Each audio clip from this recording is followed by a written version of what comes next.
Народ, здорово всем.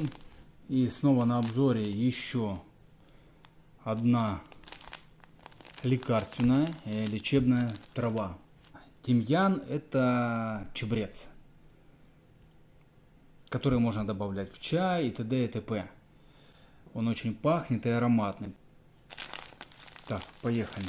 Открываем. А пока открываем, я расскажу. Растение это, оно используется в фитотерапии.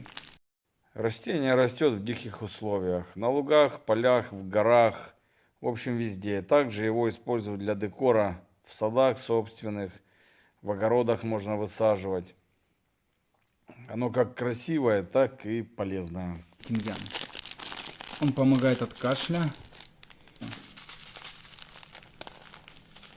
100 грамм мне обошлось в 2,5 евро. Также укрепляет пищеварение. Это универсальное лекарственное растение. Также используется для лечения воспалительных и кожных заболеваний. Также боли в суставах.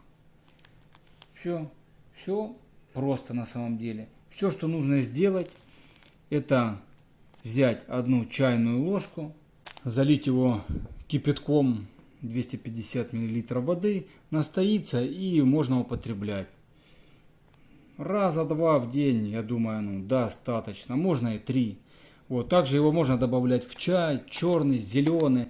Он будет иметь прекрасный аромат. Их можно все вместе с разными травами вот делать ассорти, как я бываю там беру там тимьян, добавляю, там перечная мята у меня есть.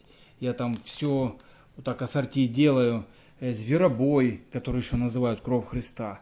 Тоже полезные лекарственные травы, которые для детей очень необходимы, особенно с осени и до весны.